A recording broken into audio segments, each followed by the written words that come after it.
Bismillahirrahmanirrahim. Innal hamdalillah nahmaduhu wa nasta'inuhu wa nastahdihi wa nastaghfiruh wa na'udzu billahi min shururi anfusina wa sayyiati a'malina. May yahdihillahu fala mudilla lahu wa may yudlil fala hadiya lahu. Asyhadu an la ilaha illallah wahdahu la syarika lahu wa asyhadu anna Muhammadan abduhu wa rasuluhu wa sallallahu ala nabiyyina Muhammadin wa ala alihi wa ashabihi wa man tabi'ahum bi ihsanin ila yaumiddin. Amma ba'du. Alhamdulillah, kita melanjutkan kajian kita pada pagi hari ini pada kitab Al-Adabul Mufrad, masih pada bab rahmatil bahaim, bab tentang menyayangi binatang. Haddatsana Ismail qal haddatsani Malik an Nafi' an Abdullah bin Umar anna Rasulullah sallallahu alaihi wasallam qala udhibat imra'atun fi hirrah. Rasulullah sallallahu alaihi wasallam menyatakan ada seorang wanita yang disiksa, diadab karena perkara kucing. Habasatha, yang dia mengikatnya, hatta matat ju'an, mengikat atau mengurungnya sampai mati kelaparan. Fadakhalat fiha nar, maka dia pun masuk neraka. Yuqalu wallahu a'lam la anti at'amtiha wala saqitiha hina habastiha. Lalu dikatakan pada si wanita tadi, dan Allah Maha Tahu, engkau tidak memberinya makan, engkau tidak memberinya minum ketika engkau mengurungnya. Wala anti arsaltiha fa'akalat min hasyashil ard, dan kamu tidak melepaskannya, ya, sehingga kalau dilepaskan dia bisa mencari makan dari binatang-binatang, hewan-hewan yang ada di bumi. Nah, ini hadis ini merupakan hadis yang termasuk dalam silsilatul zahab, rantai emas. Kenapa disebut rantai emas? Kalau dalam ilmu mustalahul hadis ada istilah as-sahul asanid, sanad yang paling sahih. Dan sanad yang paling sahih menurut para ulama berbeda-beda. Dan as-sahul asanid, sanad yang paling sahih, itu yang kemudian dikenal dengan nama silsilatul zahab. Menurut Imam Bukhari adalah semua riwayat yang diriwayatkan dari Imam Malik, dari Nafi', dari Ibnu Umar. Ya, ini adalah silsilatul zahab, rantai emas. Ya, as-sahul asanid, sanad yang paling sahih menurut Imam Bukhari. Jadi hadis sahih pun bertingkat-tingkat, tidak dalam satu level yang sama. Sahih tidak. Sahih itu bertingkat-tingkat, dan yang paling sahih namanya silsilatul zahab, rantai emas.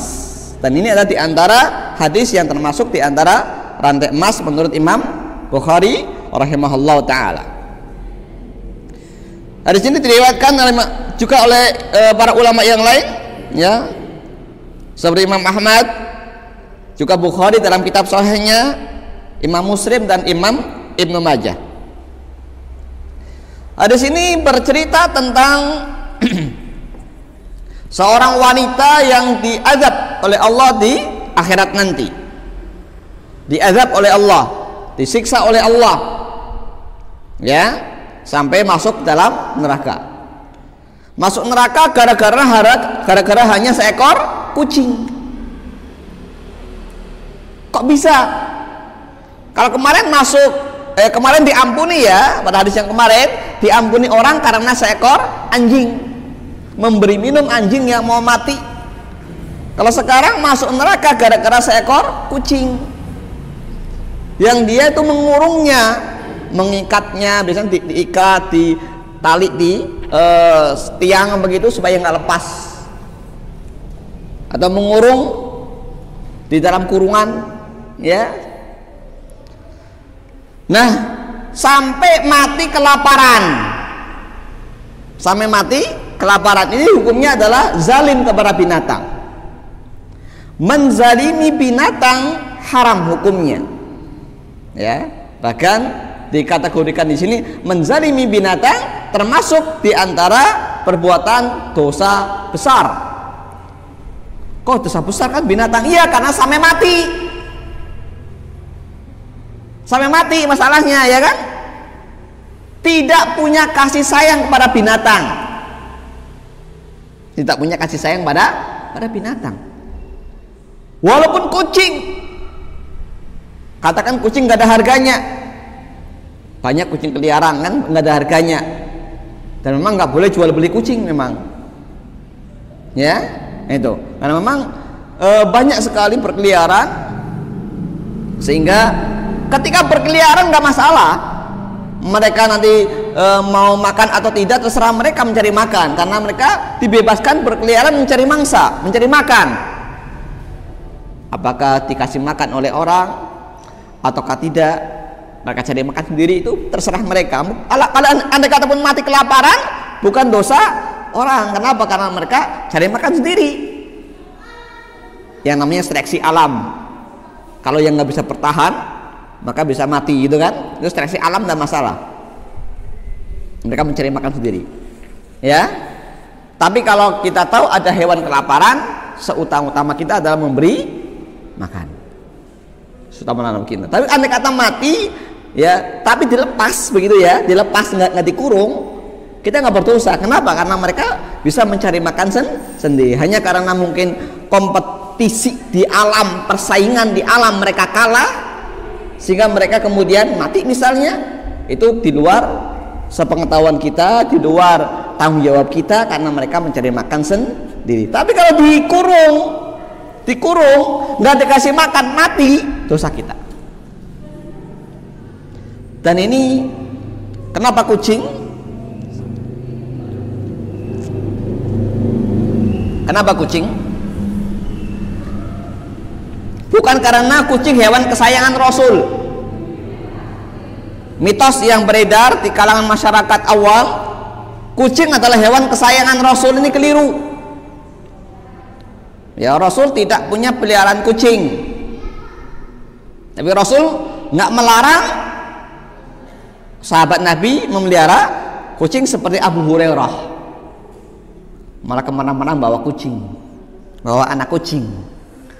Ya, maka dijuluki sebagai Abu Hurairah, bapaknya kucing kecil. Oleh Rasulullah, andal-an Abu Hir. Kamu sekarang bukan kucing, bapaknya kucing kecil, bapaknya kucing gede. Kata Rasul, andal-an Abu Hir. Bahkan menjadi nama kebanggaan Abu Hurairah. Ya, namanya bukan Abu Hurairah, namanya Abdurrahman bin Sakhr. Ya, tapi lebih populer dengan Abu Hurairah karena kecintaannya kepada kucing, sayangnya kepada kucing. Itu hewan kesayangan Abu Hurairah. Jadi kalau mengatakan kesayangan Rasulullah, dalilnya mana? Ya, karena setiap hewan yang dimiliki oleh Rasulullah pasti diberi nama. Untanya Rasul ada namanya, ya kan? Nama-namanya enggak sembarangan, ada namanya, dikasih nama.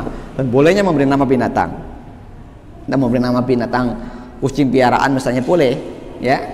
Nah, boleh memelihara kucing, enggak dilarang, asal kalau dikurung harus dikasih makan. Kalau dilepas, maka tentunya tidak wajib memberi makan kecuali dia pulang ke rumah kasih makan, ya kan? Karena dia dilepas, diumbar istilahnya kan. Ayam pitik saja lah, ayam itu kan, ayam diumbar ya sudah, salah, cari makan sendiri. Ketika pulang ke kandang kasih makan, kan begitu modelnya.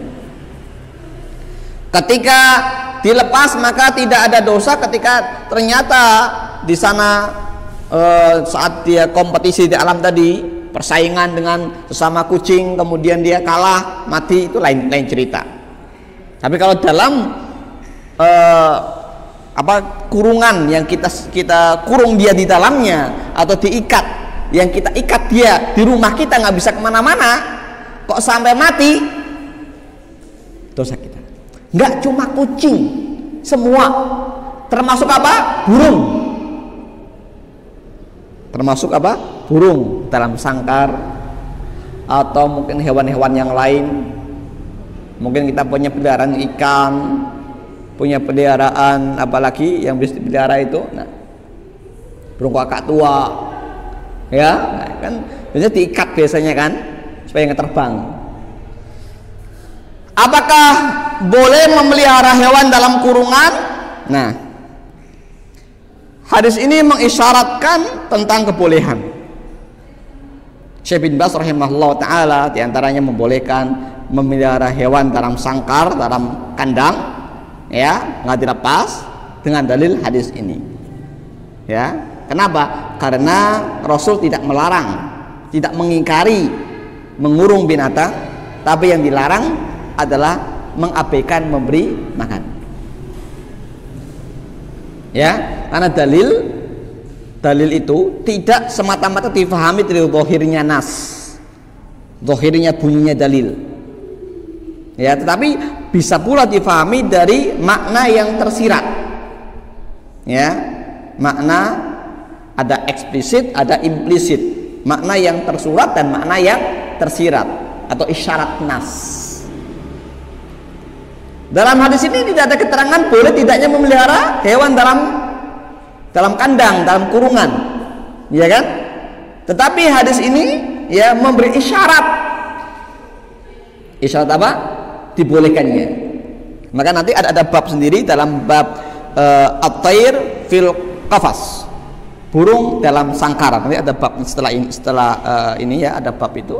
Bukhari menyebutkan hadis itu, meskipun yang dibawakan hadisnya sebagian tidak sahih, ya, tetapi hadis tersebut dikuatkan oleh hadis ini yang sahih. Bolehnya mengurung binatang, ya, asal memberi makan dan apa yang dibutuhkan oleh binatang tersebut. Apa kebutuhan binatang? Kita cukupi.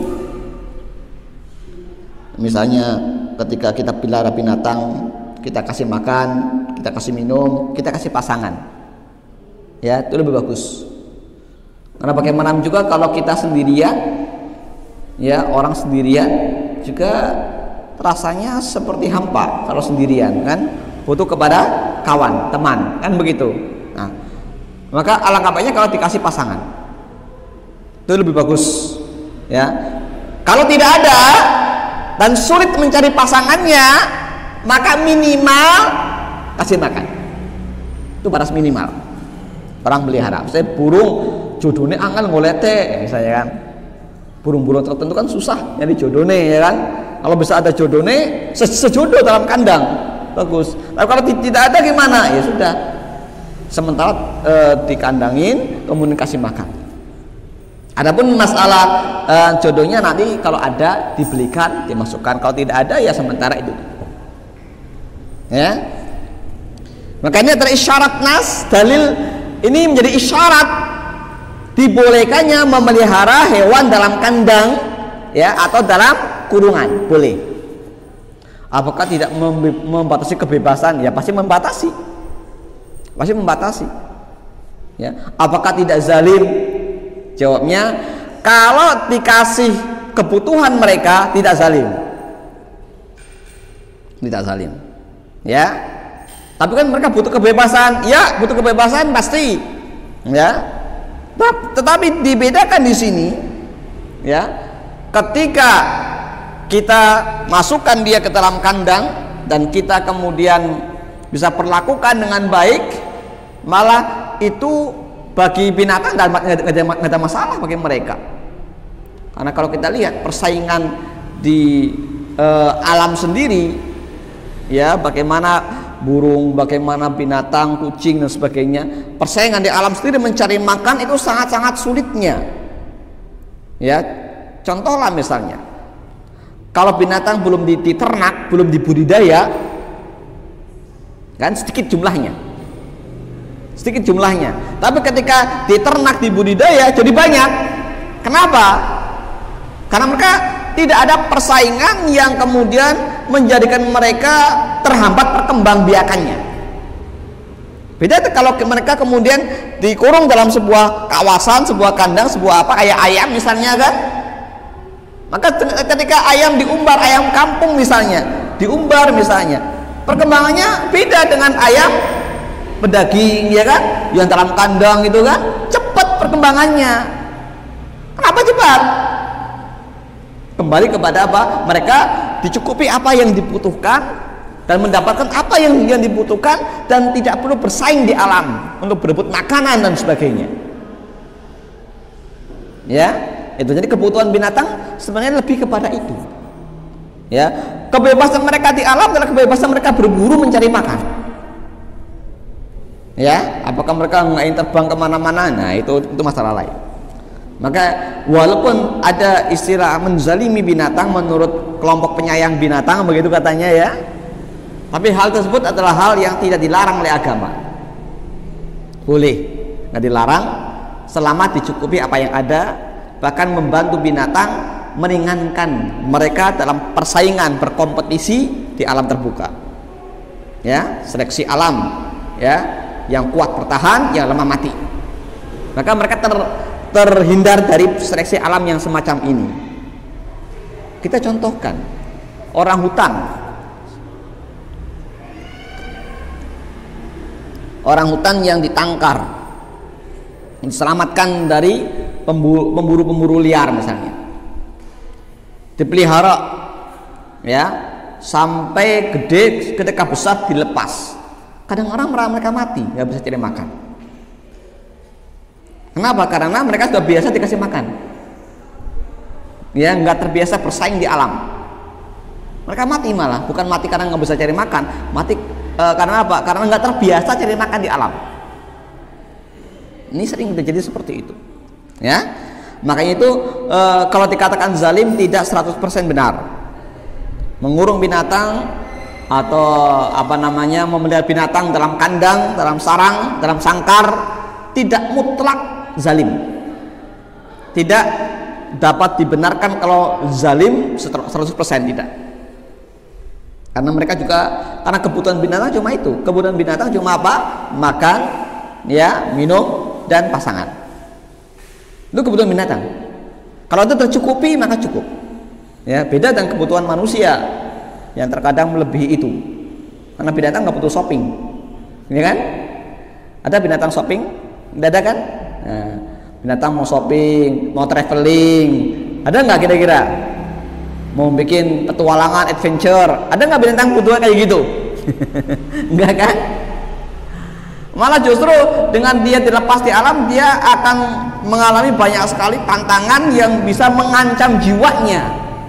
Beda kalau dia di dalam sangkar, di dalam kandang, malah terjamin segalanya. Maka kebutuhan binatang berbeda dengan kebutuhan pada manusia.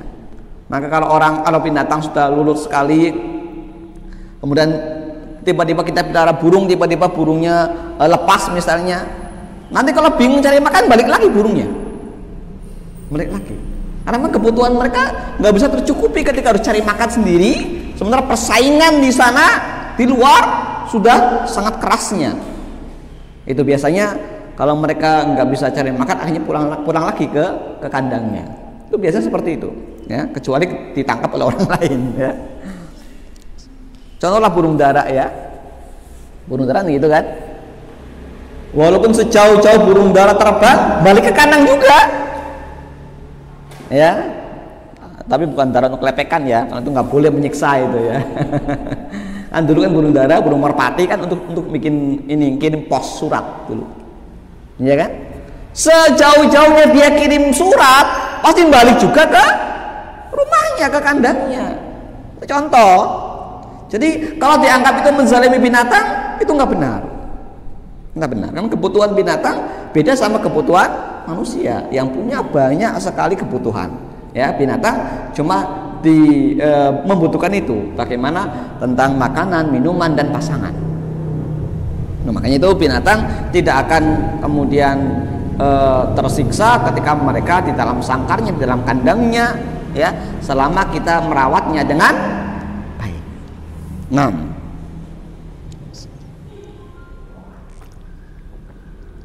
Maka wanita yang sampai mengurung kucing sampai mati, kemudian dia masuk neraka. Loh, masuk neraka karena kucing? Iya. Jangankan membunuh manusia, ya kan? Membunuh kucing saja masuk neraka. Kalau sengaja. Kalau nggak sengaja gimana? Nah, kalau nggak sengaja nggak masalah. Atau motor atau mobil lagi jalan, kucingnya lari, plus tabrak, ya. Nah ini, waduh, sial ini saya. Enggak benar. Jangan beranggapan sial gara-gara nabrak kucing, ya. Karena apa? Karena terkadang ya kucingnya sendiri yang kadang-kadang lari, nyebrang, nggak lihat jalan, ya. Sehingga ketika hal demikian tentunya bukan kesalahan orang yang nabrak, dan tidak ada kaitannya dengan anggapan sial, nggak ada kaitannya. Kalau anggapan sial harus bikin selamatan dulu di situ. Ini adalah perbuatan syirik, ya, menyekutukan Allah. Kenapa? Karena menganggap adanya kesialan yang datang dari selain Allah, itu nggak boleh, ya. Kalau di Saudi misalnya, musim-musim dingin biasanya, atau musim-musim tertentu, kucing biasanya sering berlindung di kap mobil atau di bawah mobil, di ban mobil, begitu kan? Sehingga ketika mereka mau pakai mobil, orang-orang Arab biasanya kan, orang Arab Saudi biasanya digedor dulu itu mobilnya supaya kalau ada kucingnya, oh ada, kucingnya pergi. Kalau tidak, langsung dijalankan, banyak yang mati kucingnya. Dan juga banyak kucing di sana. Contoh. Jadi kalau kita lihat kehati-hatian itu seperti itu. Oh ada kucing ternyata, ya, disuruh pergi dulu.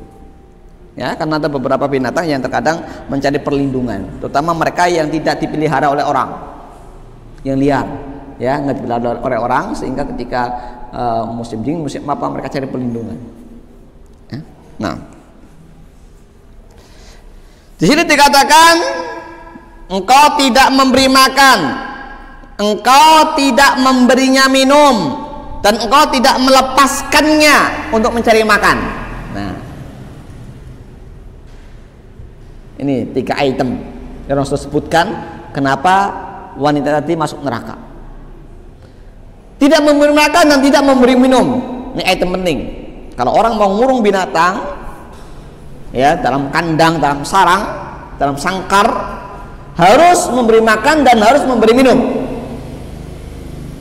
Dan yang ketiga, kalau tidak, saya nggak punya duit untuk kasih makan kucing, kasih makan burung, lepas, biar cari makan sendiri.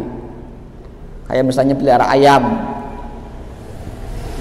dedek mahal, apa-apa mahal, pakan ayam mahal, ya, bingung kasih makan ayam, sudah dilepas, nanti sore dikandangin, ya kan, pagi dilepas, sore kandangin, boleh, mereka cari makan sendiri. Ya, andai kata tidak bisa memberi makan dan tidak bisa memberi minum, dilepas, alias diumbar dulu, dilepas. Kalau binatang kayak yang gede-gede kayak kambing, kayak sapi, ya diangon, gitu kan, diangon. Ya, kalau nanti sore dimasukkan kandang lagi, boleh. Ya kayak kita pelihara sapi, pelihara kambing, kalau mau di kandang terus ya cari rumput, ngarit, bawa ke kandang, kasih, gitu kan. Kalau tidak ya beli makanan. Tapi di Indonesia jarang orang jual rumput kering, ya.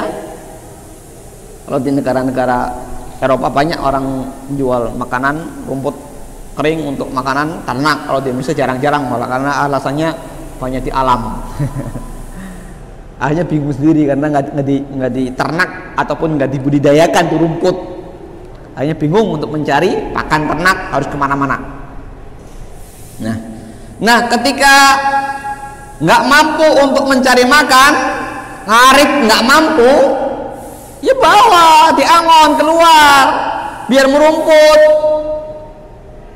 Boleh, tapi kalau di kandang terus nggak dikasih makan mati, dosa. Ada kalanya sapi sampai kurus sekali karena yang punya sapi nggak mau ngasih makan atau males ngasih makan, dia dibiarin sampai kurus banget nih, sampai kelihatan tulang-tulangnya, kesian. Ya memang kadang-kadang dikasih makan kalau sempat, kalau nggak sempat dibiarin sampai kurus sekali. Dosa zalim ini. Kalau memang nggak sanggup untuk memberi makan, diangon, biar merumput. Angon juga nggak bisa, ya ngasih makan juga nggak bisa, jual. Ya jual. Ya, jangan terus dikurung terus sampai akhirnya kelaparan, dosa. Walaupun nggak sampai mati pun kalau kelaparan dosa. Makanya kenapa kayak di sirkus ataupun apa itu terkesan banyak kalau itu memang ya itu kezaliman. Banyak orang penyayang binatang menolak kayak di sirkus dan sebagainya, karena di situ terjadi penyiksaan binatang tidak akan dikasih makan kecuali manut sama pawangnya misalnya, karena nanti pertunjukan itu makannya sedikit sampai kelaparan, dibiarin sampai manut. Kalau manut kasih makan, itu pun sedikit, nggak banyak. Ya disiksa, itu penyiksaan, ini nggak boleh. Karena dipaksa, dieksploitasi. Maka sering ditentang oleh kelompok penyayang binatang, betul kalau itu. Karena mengeksploitasi binatang, tapi dengan cara apa? Menyiksa binatang. Karena binatang itu yang buas-buas kayak beruang misalnya kan, atau yang susah diatur kayak lumba-lumba misalnya, dizalimi. Ya pokoknya kalau mau kasih makan, mau makan harus manut, kalau enggak dikasih makan gitu kan. Ini enggak boleh, ini zalim namanya. Kalau begitu memang ini salah. Tapi kalau misalnya dikasih makan dicukupi, kemudian mereka beratraksi misalnya karena senang, ada beberapa hewan yang suka beratraksi misalnya, ya mereka suka bikin pertunjukan, nggak masalah, silakan. Tapi ketika eksploitasi tadi kemudian melibatkan penyiksaan pada binatang, ini yang haram, nggak boleh. Maka dibedakan antara mereka yang mungkin pertunjukan binatang itu terkait dengan memang binatang tersebut memang bisa diatur begitu tanpa menzalimi, boleh. Kalau sampai harus menzalimi, menyiksa supaya binatang menurut, ini hukumnya sama saja, haram menyiksa binatang. Ya. Nah. Berikutnya haddatsana Muhammad bin Uqbah qala haddatsana Muhammad bin Utsman al-Qurashi qala haddatsana Haris qala haddatsana Hibban bin Zaid asy-Syar'abi an Abdullah bin Amr bin al-As an Nabi sallallahu alaihi wasallam qala irhamu turhamu, sayangilah maka kalian akan disayang. Waghfiru yaghfirullahu lakum, ya, mintalah ampun atau maafkanlah, berilah ampun, niscaya Allah akan memberimu ampun. Wailun lil aqma'il qaul, kecelakaan, wail, kecelakaan, kebinasaan bagi corong-corong sebuah ucapan, corong-corong ucapan. Wailun lil musirin alladzina yusirruna ala ma fa'alu wa hum ya'lamun, dan juga kecelakaan, wail, kecelakaan bagi orang-orang yang terus-menerus berada di atas dosa yang dia lakukan padahal mereka mengetahuinya. Nah,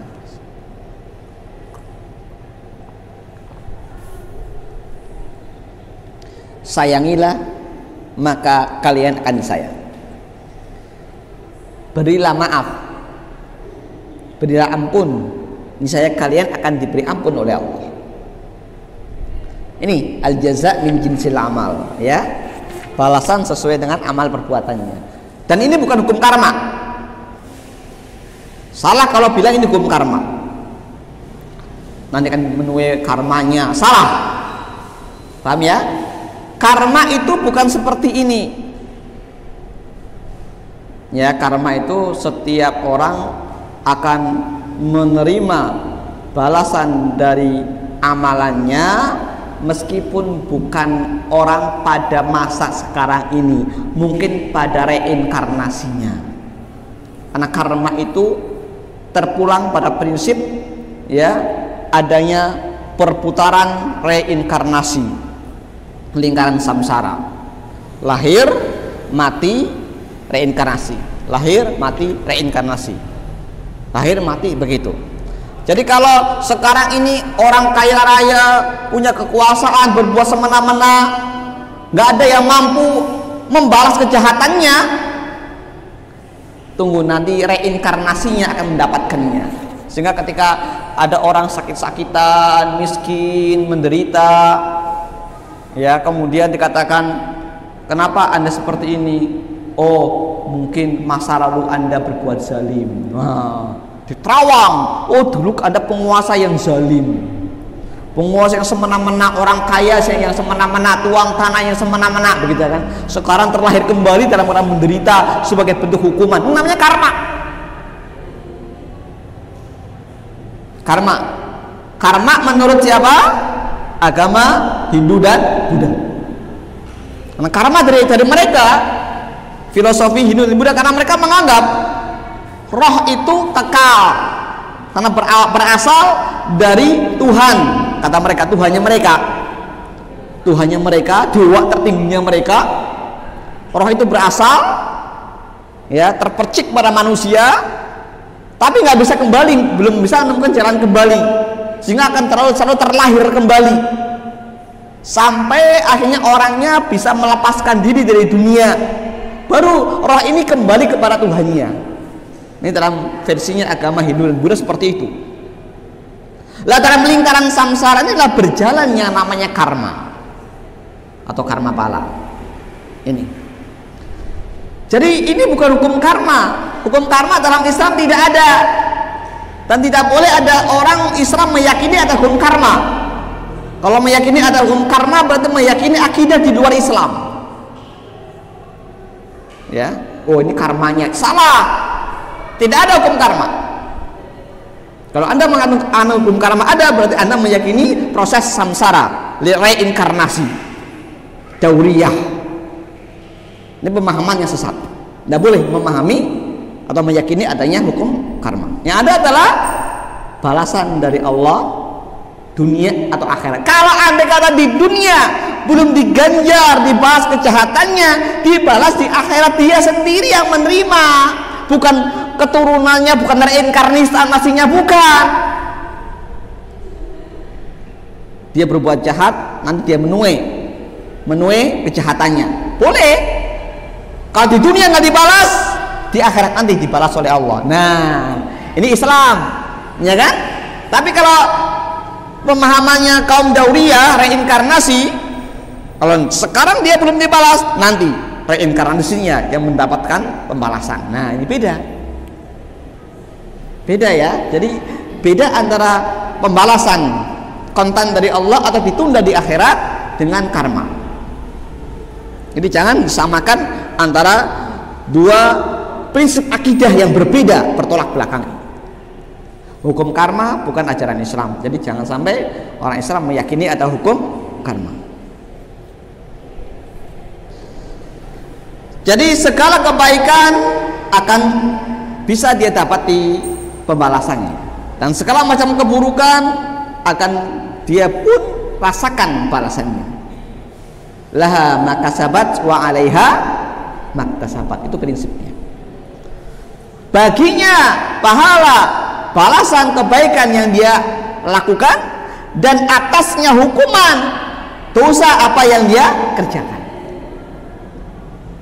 Ini konsep dalam Islam, bukan karma pala, bukan karma atau reinkarnasi dalam lingkaran samsara, bukan. Celakalah bagi a'ma'il kaum. Akma itu kalau dalam bahasa kita corong itu apa namanya? Torong tahu kan torong? Kalau kita masukin air ataupun apa ke dalam wadah, kita butuh corong gitu kan, torong gitu kan. Nah, torong. Yang bagian atasnya lebar, terus bagian bawahnya kecil gitu kan. Untuk apa? Supaya saat kita nuang air itu tidak tumpah. Namanya corong. Celakalah bagi corong-corong ucapan.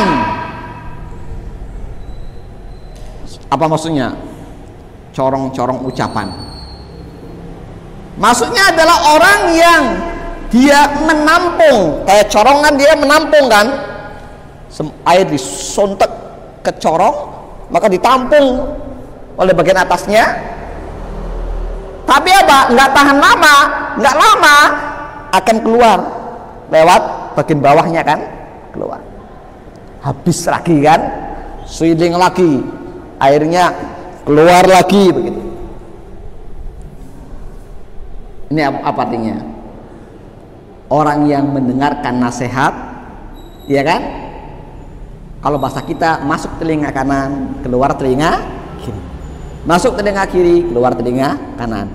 Cuma sekedar lewat. Didengar, diomongi, didengar. Ini nggak boleh, bla bla bla. Oh iya, nggak boleh, haram ya. Haram ini nggak boleh ini. Oh nggak boleh, dosa ini. Iya. Tahu, ya. Tetap melakukan lagi. Seperti itu kan. Kan banyak orang itu bahasa kita dablek gitu kan. Diomongin kan gengge. Ya, saya tahu. Ya, itu nggak boleh, itu haram, itu dosa. Ya. Tapi dilakoni mending. Namanya aqma'il qaul. Ya, corong untuk menampung segala macam ucapan nanti dikeluarkan. Ya, tidak ditampung saja tapi dikeluarkan. Ya, kadang-kadang orang diomongi sehari dua hari manut. Ya. Habis itu belas sama lagi kembali ke semula. Iya kan? Iya. Namanya akma, corong-corong ucapan. Maka dikatakan berikutnya apa? Celakalah orang yang terus-menerus berbuat kejelekan. Ya.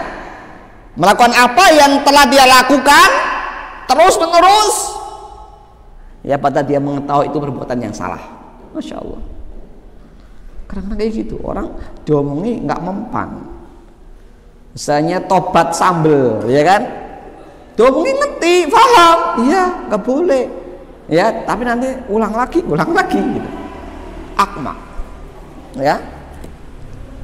Jadi akan terus berbuat kejelekan terus. Nah, ini contoh soal, ya. Jadi jangan sampai orang seperti corong, seperti torong tadi. Torong yang hanya untuk lewat saja, mengumpulkan sebentar, habis itu dibuang lagi. Jangan sampai seperti itu. Kadang-kadang manusia memang susah, ya, ketika sudah menjadi sebuah hobi berbuat kejelekan, hobi senang berbuat dosa, hobi, waduh, disuruh berhenti sulitnya luar biasa. Kalau yang biasa bohong, janganlah berbohong, dosa tuh bohong. Alasannya, kalau nggak bohong nggak bisa makan kok. Nggak bohong nggak bisa hidup kok, ya. Masya Allah. Suruh berhenti, jangan mabuk-mabukan, jangan judi, jangan zina, jangan makan riba, jangan ini, jangan itu. Ya berhenti sebentar, habis itu jalan lagi. Ya, ini contoh aqma'il qaul atau walai musirrina ala dhanbi, orang yang terus-menerus berada di atas dosa. Ya, itu yang sulit kadang-kadang kita omongi. Ini kenapa dikaitkan dengan ini? Karena sesungguhnya Allah mengampuni kalau kita tidak terus-menerus berada di dalam dosa. Tobat ditobat, tapi tobat sambel. Tobat sambel. Ini memang sulit orang yang demikian ini.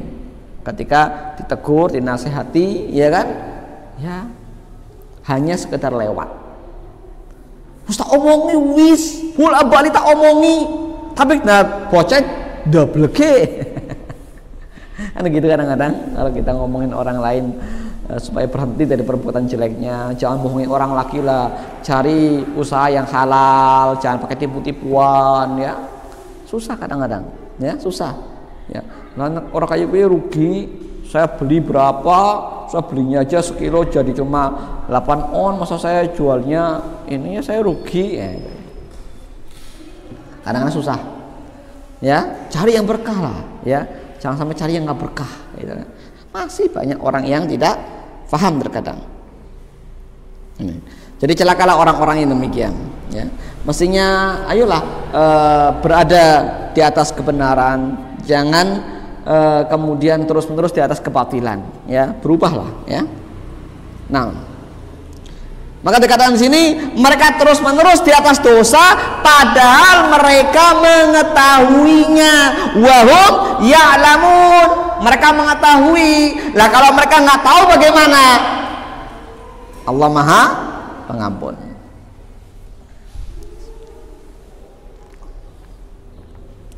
Terkadang ada sebuah dosa yang kita nggak tahu karena disamarkan, ya. Sehingga terkadang kita nggak tahu. Judi misalnya, judi jelas judi, orang paham judi. Tapi ketika judi tadi dikemas dalam kemasan-kemasan tertentu,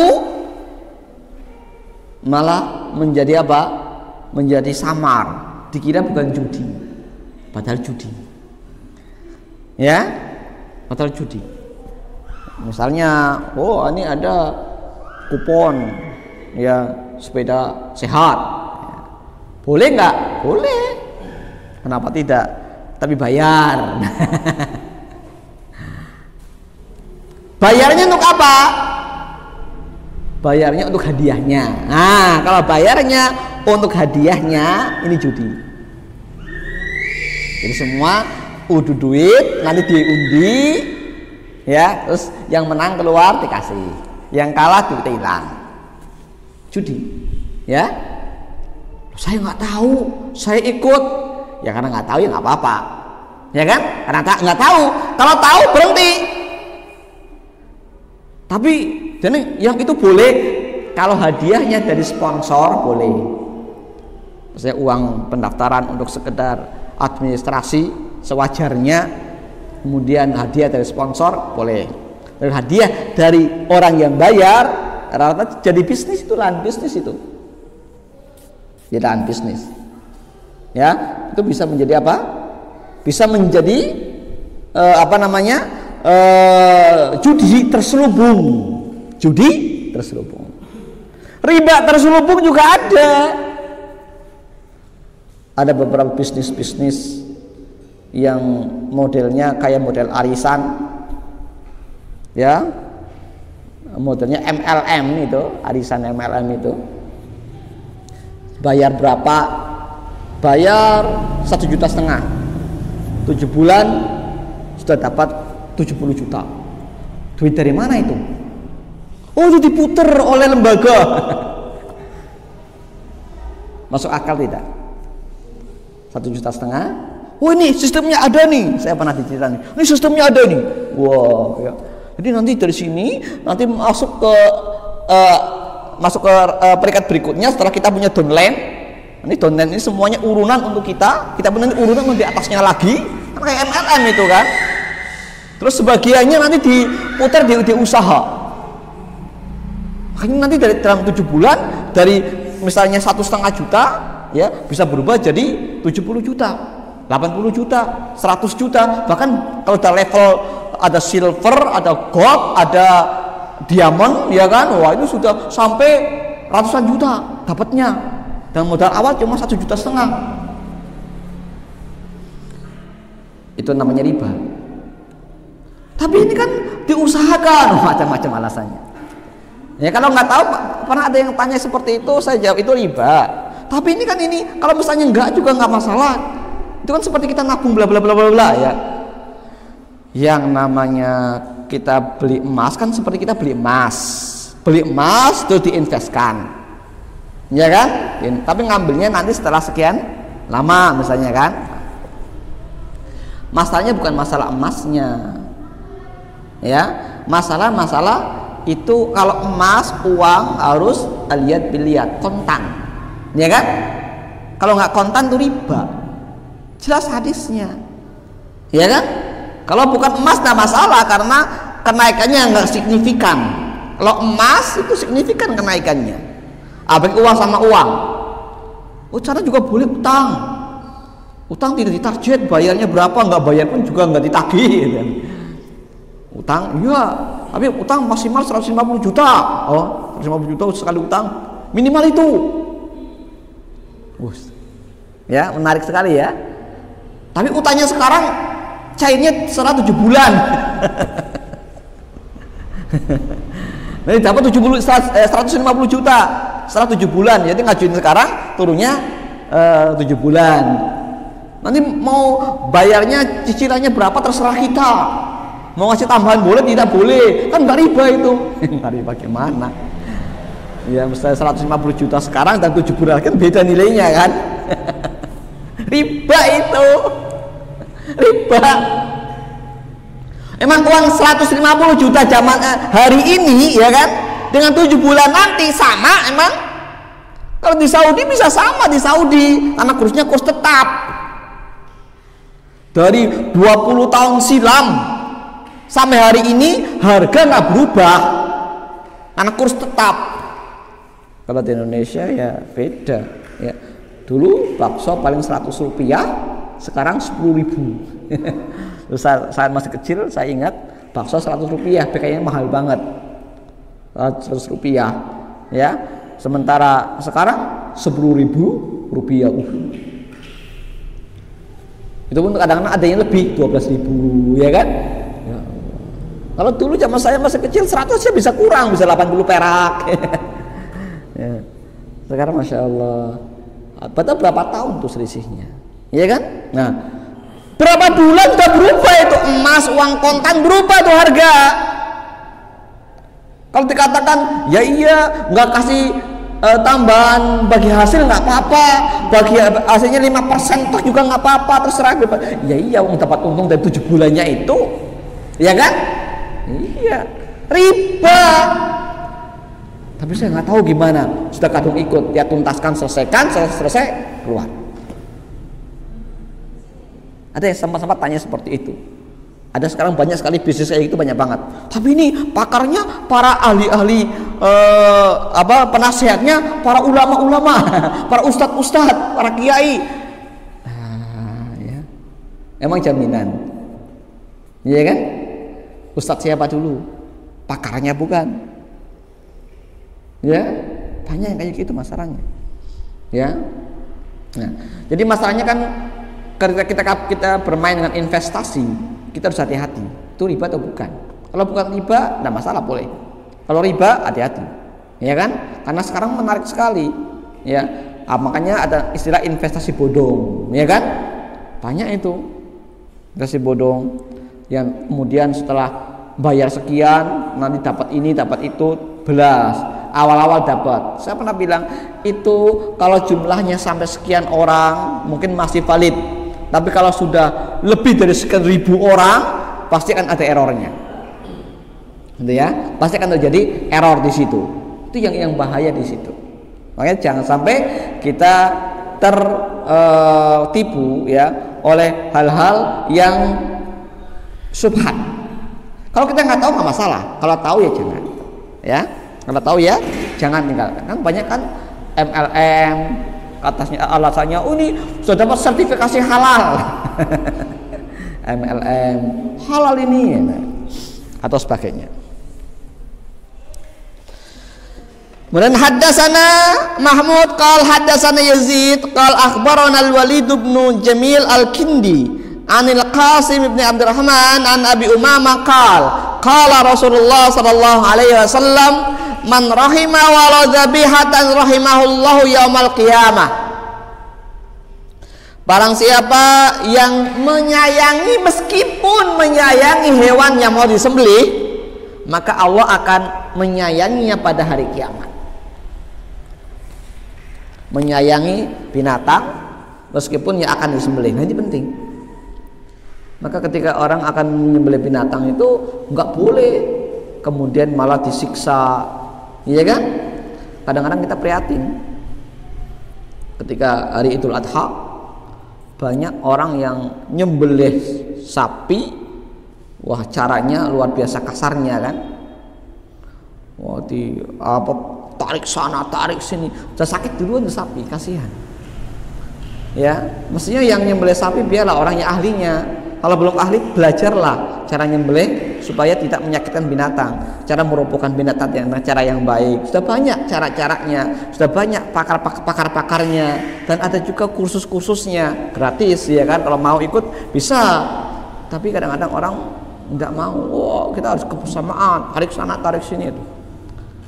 Lihat, kasihan, ya. Semestinya nggak boleh seperti itu. Harus sayang pada binatang, walaupun mau disembelih memang ya, harus sayang pada binatang. Cara merobohkannya bagaimana, sebelum disembelih pun bagaimana dikasih makan yang baik-baik, ya kan? Jangan dibiarin kelaparan, kasih minum, kasih makan, ya kan?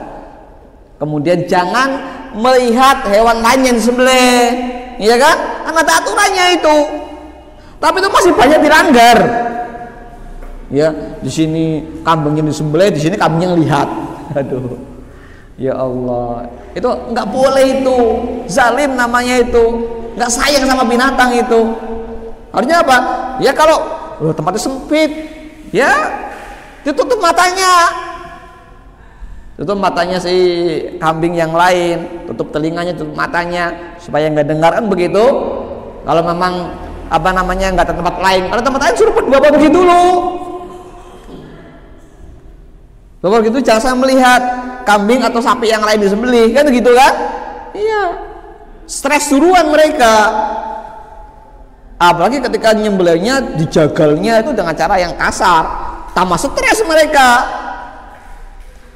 Ini yang kadang-kadang kita sayangkan.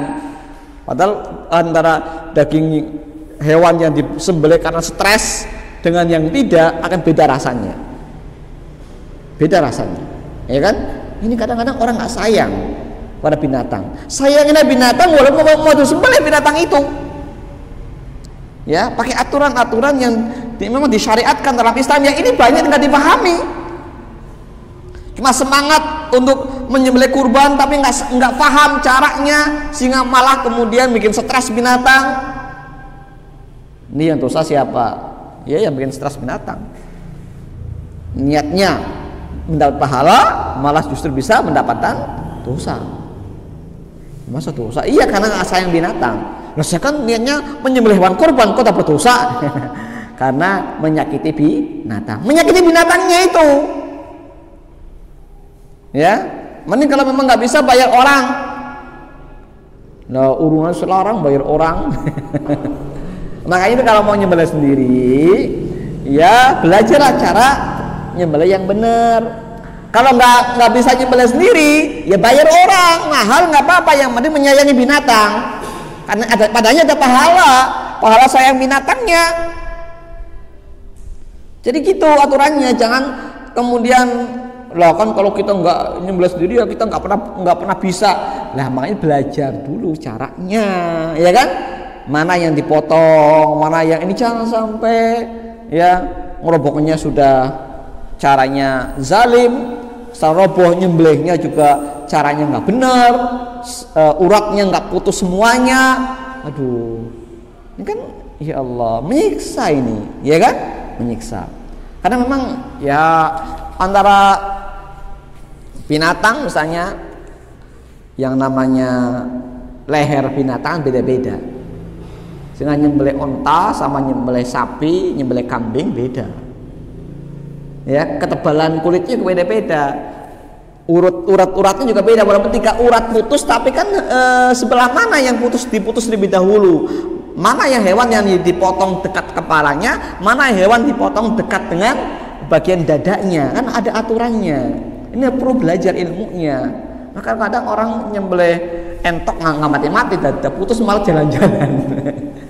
Karena ternyata posisinya, kata orang yang ahlinya, pakarnya, itu salah posisi. Harusnya bagian ini, malah bagian itu yang sembelih. Beda sama ayam entok itu, gitu kan? Karena nggak paham. Coba belajar tutorialnya dulu, kan banyak itu tutorialnya. Cara nyembelih yang benar sehingga entok 100 sembelih mati begitu kan, nggak jalan-jalan. Sembelih jalan-jalan masih nyosor. Masya Allah, kasihan kan? Lihat aja kasihan kita. Nah ini, jadi belajarlah caranya dalam rangka apa? Sayang binatang. Karena pada sayang binatang ada pahalanya.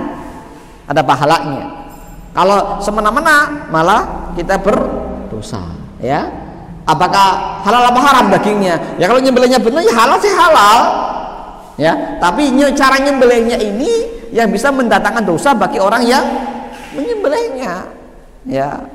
Panitianya, ya kalau memang nggak bisa kita bayar aja lah, ya. Kalau bisa belajar, kirim. Karena tiap tahun kan pasti ada sembelihan kurban kan, kirim juga ke panitia, kirim siapa untuk belajar kursus, ya kan, cara merobohkan hewan kurban, cara menyembelih yang tepat.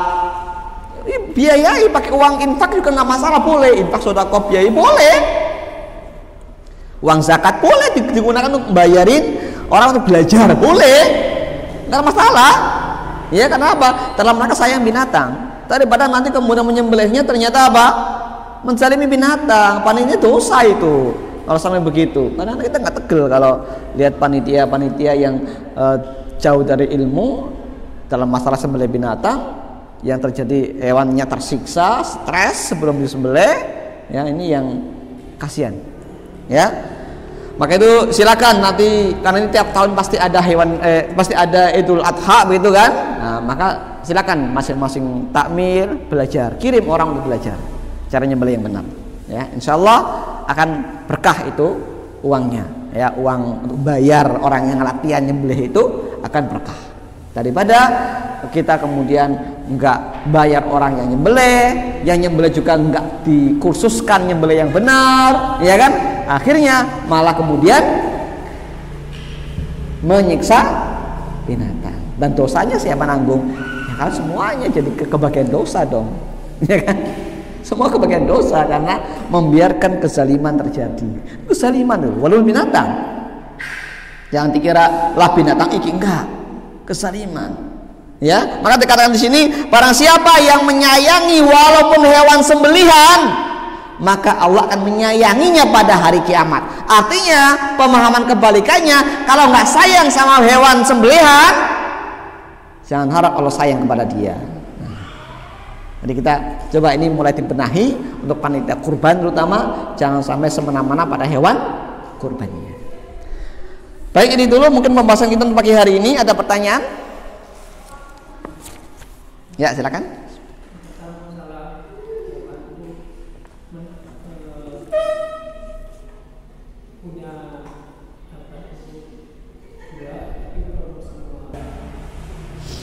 Punya hewan semua betina semua nggak mau dikasih pasangan karena takut berkembang biak, ya kan?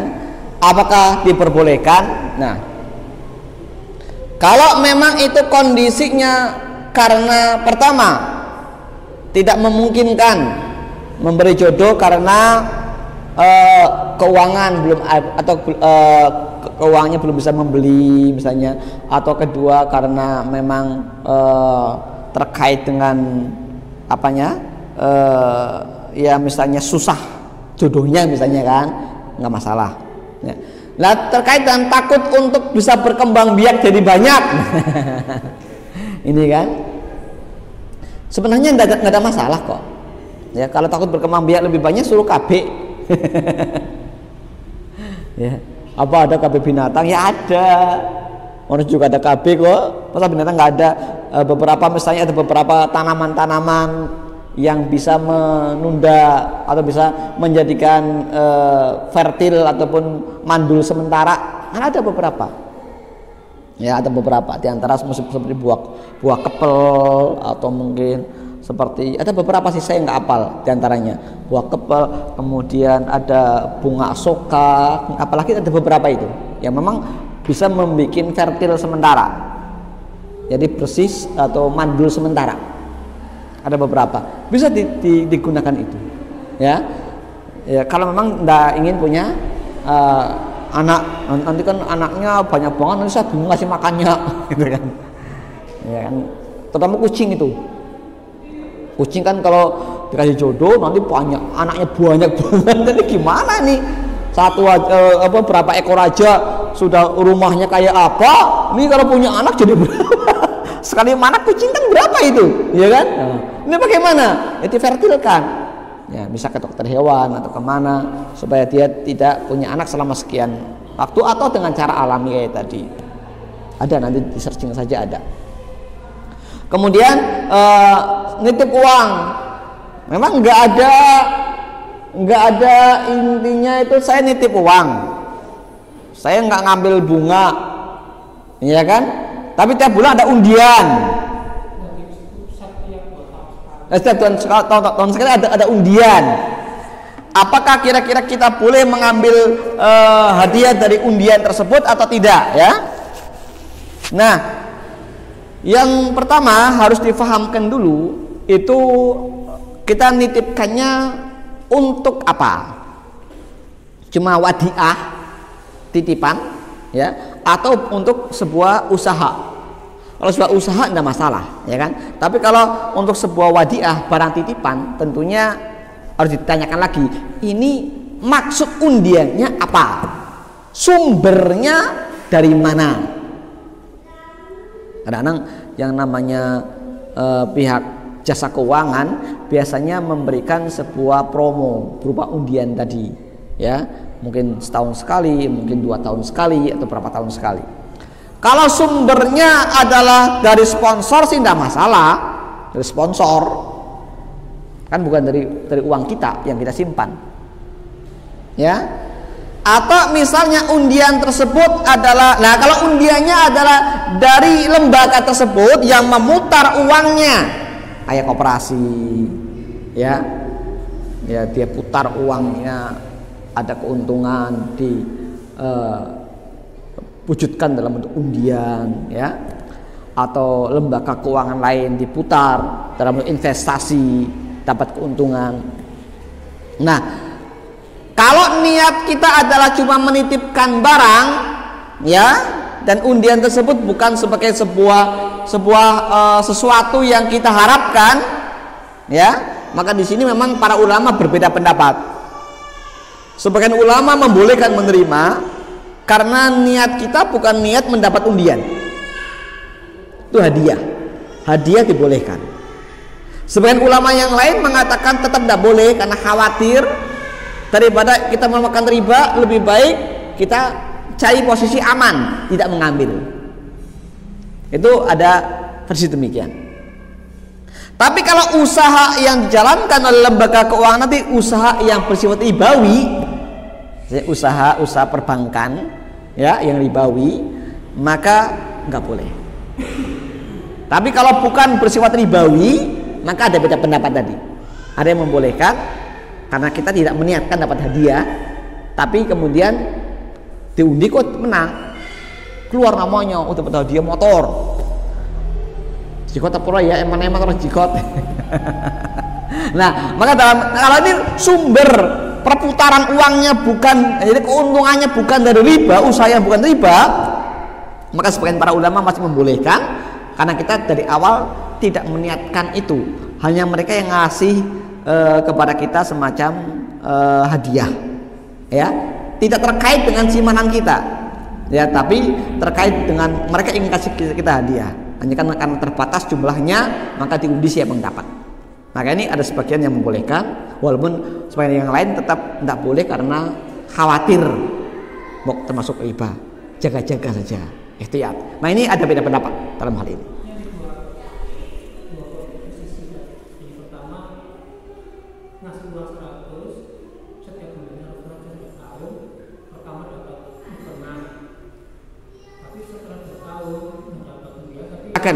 Nah,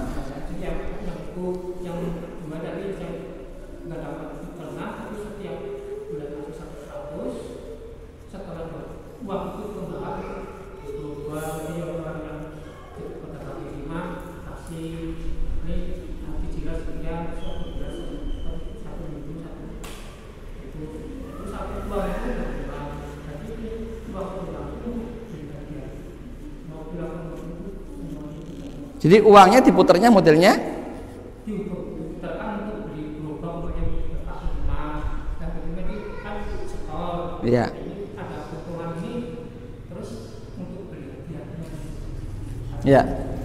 Ya, kalau perputaran usahanya itu adalah perputaran yang halal, ya. Kemudian dikasih hadiah dengan cara diplesirkan, ya memang tadi kembali pada hukum tadi. Ya. Ada yang membolehkan, nah masalah itu kan kita dikasih hadiah, ya. Ada yang mengatakan lebih baik tidak, kenapa? Khawatir mbok riba. Memang masih tetap ada yang seperti itu. Kita tidak memungkiri adanya perbedaan pendapat di antara para ulama dalam kasus itu.